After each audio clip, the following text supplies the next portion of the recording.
My child can't focus, ध्यान ही नहीं देता है, बड़ी शरारत करता है, बात ही नहीं सुनती है, कंटिन्यूसली इंटरप्ट करता है। कुछ सुनी सुनी लग रही है ये कंप्लेंट्स। क्या कारण होते हैं कि एक बच्चा अपनी क्लास में ठीक से ध्यान नहीं दे पाता या इनअटेंटिव होता है? क्या ये attention deficit hyper active disorder हो सकता है या कुछ और अगर है भी, as a parent and care giver हम क्या क्या इंटरवेंशन और सपोर्ट प्रोवाइड कर सकते हैं? विद सम प्रो टिप्स जानने के लिए let's understand. Welcome back to my channel. I am doctor Pulkit Kaushal, child and adolescent psychiatrist. एक बच्चे में ध्यान ना दे पाने के बहुत सारे कारण हो सकते हैं। पहला कि शायद उसको ठीक से दिख नहीं रहा हो, फॉर एग्जाम्पल आईसाइट प्रॉब्लम्स। ये भी हो सकता है कि उस बच्चे को ठीक से सुनाई नहीं दे रहा है वो teacher is saying, hearing problem. ये भी हो सकता है कि बच्चे का स्कूल में मन ही नहीं लग रहा है, स्ट्रेस, बुलिंग या फिर ऑटिज्म। ये भी हो सकता है कि बच्चे को करिकुलम समझ ही नहीं आ रहा है, लर्निंग डिसेबिलिटी या इंटेलेक्चुअल डिसेबिलिटी। पर अगर आपने ये सारे कारण रूल आउट कर दिए और उसके बावजूद भी बच्चा फोकस नहीं कर पा रहा है, तो इसका मतलब उस बच्चे में attention deficit hyper active disorder यानी कि ADHD हो सकता है।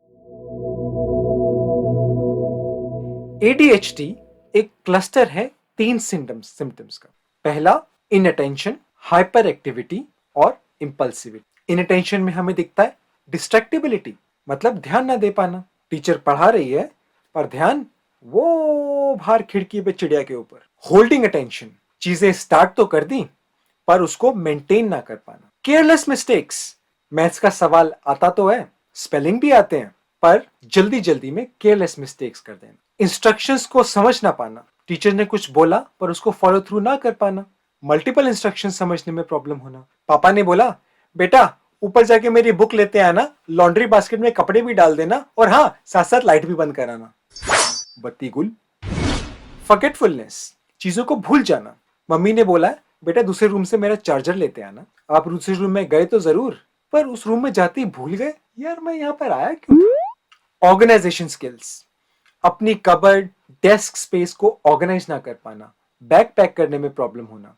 इतना ही नहीं, टाइम मैनेजमेंट में प्रॉब्लम होना, अपने रिवीजन को प्रायोरिटाइज ना कर पाना, ये सब इन अटेंशन के दायरे में आते हैं। इसके बाद आता है हाइपर एक्टिविटी, जिसके अंदर हमें देखने को मिलती है फिजिटिंग, कि बच्चे हाथ में पेन लेके मूव करते रहेंगे, हर टाइम अपने हाथ पैर चलते रहेंगे। रेस्टलेसनेस, एक जगह पर बैठ ना पाना और अगर बैठने को बोल दिया तो शफल करते रहे। बहुत बार मेरे पास पेरेंट्स आके अपने बच्चों को ड्यूरासेल बैटरी बनी से कंपेयर करते हैं, मतलब endless energy, on the go all the time, एक जगह पर बैठ ना पाना, क्लाइंब करते रहना फर्नीचर पे या फिर सोफों पे। इसके बाद हमें मिलती है तीसरा इंपल्सिविटी, जिसमें हमें देखने को मिलता है इम्पेशंस, अपनी टर्न का वेट ना कर पाना, हमेशा किसी को भी बात करते हुए इंटरप्ट करना।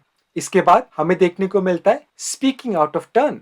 अगर टीचर ने रूल बनाया है कि आपको हाथ खड़ा करके बात करनी है पर आप हाथ नहीं खड़ा करेंगे, डायरेक्टली आंसर बोल देंगे। और भी बहुत सारे सिम्टम्स होते हैं।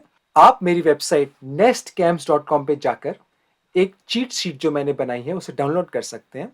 दैट इज अ चेकलिस्ट जिसमें आप देख सकते हैं कि बच्चे में कौन कौन से सिम्टम्स ADHD की तरफ इशारा करते हैं और कौन से नहीं। ADHD के कारण बहुत बार मुझसे लोग पूछते, अब ये जानना बहुत जरूरी है कि ADHD एक neuro developmental disorder. Neuro developmental क्या होता है ये मैंने अपने पिछले वीडियो में समझाया था, आप इसे चेकआउट कर सकते हैं, लिंक इन डिस्क्रिप्शन। पर मोटे मोटे तौर पर ये एक जेनेटिक डिसऑर्डर माना जाता है।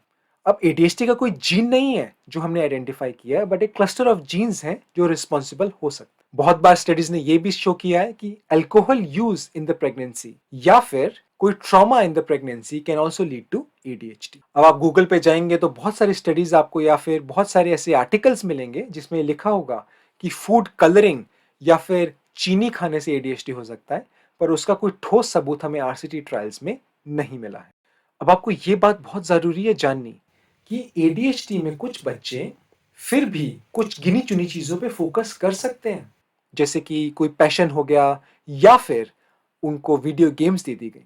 इतना ही नहीं, कुछ एडोलेसेंट लोग, स्पेशली एडोलेसेंट गर्ल्स, बहुत हद तक अपने इन सिम्टम्स को छुपा सकते हैं। इसको हम बोलते हैं मास्किंग। पर इसका मतलब ये नहीं है कि वो सफर नहीं कर रहे हैं। इसलिए एक एक्सपर्ट के पास जाके इसका असेसमेंट कराना बहुत जरूरी है।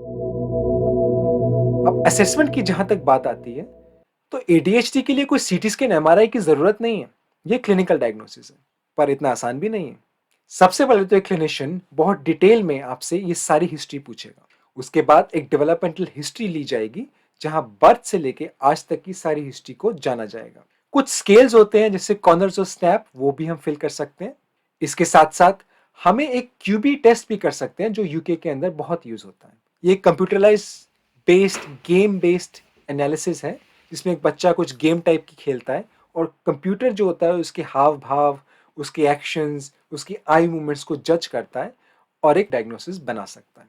इसके बाद last but not the least, school observation और स्कूल का पर्सपेक्टिव लेना भी बहुत जरूरी है। वो इसलिए क्योंकि एडीएचडी का diagnosis has to be done in more than one setting. मतलब अगर एक बच्चा सिर्फ घर के अंदर ही इनअटेंटिव है तो उसको एडीएचडी नहीं बोल सकते। एडीएचडी को जानना जरूरी क्यों है? वो इसलिए क्योंकि एडीएचडी अगर अनडायग्नोस्ड होता है या फिर एडीएचडी की अगर सपोर्ट नहीं मिलती है, तो स्टडीज ने बताया है कि those children have more chances of developing depression and anxiety. इतना ही नहीं, उनमें ड्रग यूज और अल्कोहल यूज भी ज्यादा देखा गया। और आप समझ सकते हैं क्यों? क्योंकि ये बच्चे इंटेलिजेंट हैं, उनमें उतनी काबिलियत है, पर because of their inability to focus वो परफॉर्म नहीं कर पाते, वो अपने सोशल ग्रुप में जा नहीं पाते हैं, सेटल नहीं हो पाते, उनका मजाक उड़ाया जाता है। इसके चलते उनमें मेंटल हेल्थ प्रॉब्लम्स और सुसाइडल टेंडेंसीज ज्यादा दिख सकती हैं। इसलिए उसको समझना और उसको ट्रीट करना बहुत जरूरी है। एडीएचडी का ट्रीटमेंट क्या है? पर ट्रीटमेंट से पहले मैं एक बात बताना चाहता हूं। मैं 10 साल से एडीएचडी का डायग्नोसिस और ट्रीटमेंट कर रहा हूं। रोज मैं बहुत से पेशेंट्स देखता हूं that have difficulties because of ADHD। मैंने बहुत सारी बुक्स पढ़ी हैं और मैंने बहुत सारे आर्टिकल्स लिखे हैं। मैं ये सारी इंफॉर्मेशन और एक्सपीरियंस 10 मिनट में सिर्फ इसलिए बोलना चाहता हूँ ताकि ये सारी की सारी नॉलेज ज़्यादा से ज़्यादा लोगों तक पहुँच पाए और लोग इसका ट्रीटमेंट ले पाएँ। So if you like this video, please एक लाइक बटन को ज़रूर क्लिक कीजिएगा और कंसिडर सब्सक्राइबिंग दिस चैनल। अब ट्रीटमेंट पे वापस आते हैं। देखिए, अब मैं ट्रीटमेंट के ऊपर एक बकायदा पूरी वीडियो बनाने वाला हूं, पर मोटे मोटे तौर पर आपको यह समझना है कि ट्रीटमेंट के लिए आपको डायग्नोसिस लेना बहुत जरूरी है। वो इसलिए कि having the diagnosis is a very big part of management. आज भी मेरे पास कितने सारे एडोलेसेंट चिल्ड्रन आते हैं जिनको जब मैं डायग्नोसिस देता हूं या तो वो रो पड़ते हैं या भावुक हो जाते हैं। इसलिए नहीं कि वो मानते नहीं कि उन्हें डायग्नोसिस नहीं है, बट इसलिए कि उनके मन में एक सवाल था, वो सवाल जो उन्हें खा रहा था, और डायग्नोसिस मिलते ही उस सवाल का उन्हें जवाब मिल गया। पेरेंट चाइल्ड इंटरेक्शन भी बहुत हद तक इंप्रूव होता है, क्योंकि आप समझ सकते हैं कि एक बच्चे के रवैये पे उंगली ना उठाते हुए अगर आप एक एडीएचडी को समझते हैं और उसको एट्रीब्यूट करते हैं बच्चे की प्रॉब्लम्स पे, तो ऑटोमेटिकली आप बच्चे की तरफ ज्यादा सिंपैथेटिक होंगे। पेरेंटिंग ग्रुप्स को भी बहुत महत्व दिया जाता है। जब भी हम किसी को डायग्नोस करते हैं एडीएचडी के साथ, तो हम पेरेंट्स को बोलते हैं कुछ ग्रुप्स को अटेंड करने के लिए। इन ग्रुप्स में क्या समझाया जाता है? The first thing is one instruction at a time. आप एक इंस्ट्रक्शन दीजिए, बच्चे को वो पूरी करने दीजिए और उसके बाद दूसरी चीज बोलिए। स्कूल बहुत इंपॉर्टेंट रोल प्ले करते हैं। यूके के अंदर हम उसे बोलते हैं एजुकेशनल हेल्थ केयर प्लान, जिसके अंदर एक बच्चे को 1-to-1 टीचिंग असिस्टेंट दिया जाता है। और जगहों पे भी आप बहुत सारे ऐसे प्रोविजंस बच्चे को प्रोवाइड कर सकते हैं जिसमें वो स्कूल में अच्छे से सेटल हो पाए। फॉर एग्जाम्पल, छोटे क्लासरूम देना, या फिर खिड़की के पास ना रह के टीचर के सामने की बेंच पे उसको बैठाना for 1-to-1 observation. Frequent breaks देना।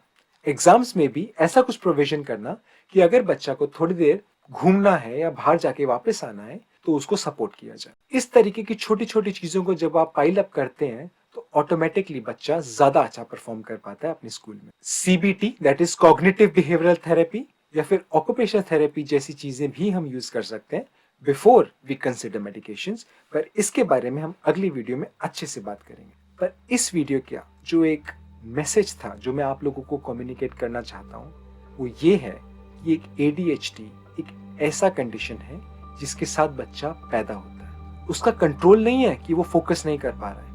अगर हम एज अ पेरेंट या एज स्कूल स्टाफ इस बात को समझें और हम बच्चे से एम्पैथाइज करें और उसको टाइमली सपोर्ट दें, तो आप सोच नहीं सकते कि बच्चे के कॉन्फिडेंस पे कितना फर्क पड़ेगा और आगे आने वाली उसकी जिंदगी में उसकी मेंटल हेल्थ पे कितना पॉजिटिव इम्पैक्ट होगा। Thanks for watching this video. I will meet you next time.